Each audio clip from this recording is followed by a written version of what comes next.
Vamos lá, quero te ouvir agora a respeito desse momento aí da história, né? Que cuidados a gente deve ter diante desses fatos todos? Porque, de um lado, a gente tem um conjunto de acusações aí graves contra o ex-presidente Lula e um sistema político do qual ele era uma figura ali proeminente, a figura central, né? Do outro tem o Lula se dizendo um perseguido político, né? E uma profusão dessas negativas aí, né? Como, por exemplo, as do ex-ministro Guido Mantega, né? Hoje, por exemplo, a Folha de São Paulo traz uma reportagem em que Mantega diz que delatores como Marcelo Odebrecht, por exemplo, da construtora Odebrecht, criam ficções para buscar e para conseguir fechar acordos, buscar benefícios nesses acordos de colaboração premiada com a justiça.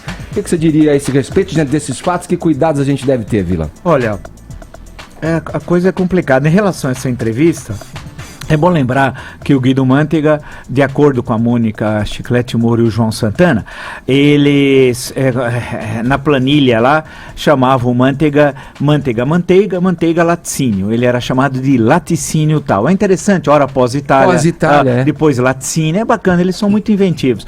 E então não é só um que falou dele, vários. E há um envolvimento, inclusive quando ele foi presidente do BNDES, que ele não está se lembrando agora, mas é importante lembrar que acusações também pesam gravíssimas e tal. E ele foi o ministro da Fazenda, vale lembrar que ficou por mais tempo como ministro na história do Brasil, inclusive do Império. E como se isso fosse um grande mérito, ele jogou o Brasil na maior crise da história, o pior triênio da história do Brasil republicano, com certeza, ao menos, é 2014, 2015 e 2016.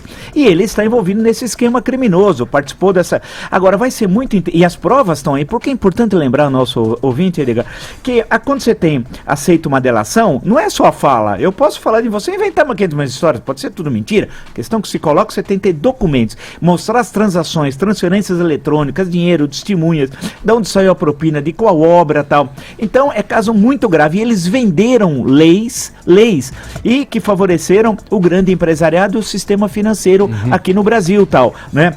Então, foi o maior esquema de propina. E ele está envolvido tal, e nós vimos aí os detalhes, todas as informações das transações, inclusive na delação dessa senhora Mônica Chiclete Moura, ela mostrou como ela envolveu de outros países. O caso da Venezuela é inacreditável, a descrição que ela dá. Ela foi ao escritório do Maduro, que à época era ministro das Relações Exteriores, e pegou uma malha de $800 mil, outra vez de $1 milhão. E o Maduro levava um segurança num carro blindado até o escritório da empresa deles lá em Caracas tal. Também o Peru e agora o México, né? E além da República Dominicana.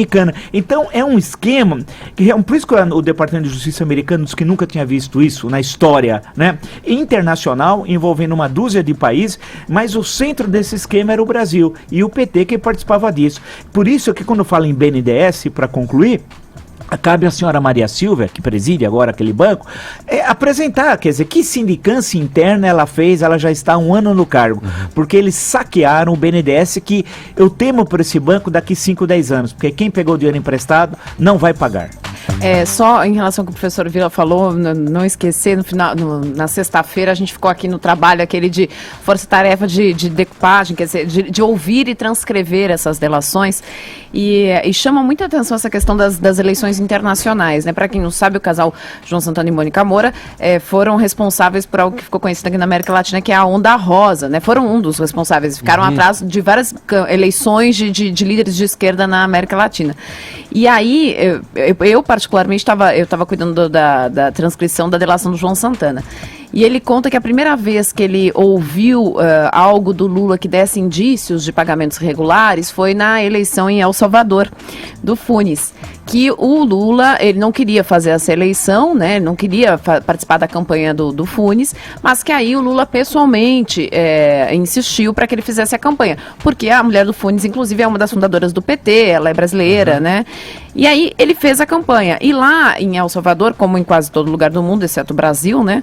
Você tem que pagar pelo horário de propaganda dos partidos. Aqui só que é gratuito, que não é gratuito que a gente paga, né? Então, você tem que pagar. E aí, quando acabou esse dinheiro lá na campanha, o Funes disse pro João Santana assim, por favor, vai lá e conversa com o Lula. O Lula era presidente do Brasil. Vê se ele dá um jeito de nos ajudar. E o João Santana conta isso. E aí, quando o João Santana veio até o Palácio, o Lula é o presidente, ele foi até o Palácio e disse, então, Lula, tá faltando dinheiro lá. E o Lula disse, você conhece o Emílio? liga pro Emílio e vê se o Emílio resolve.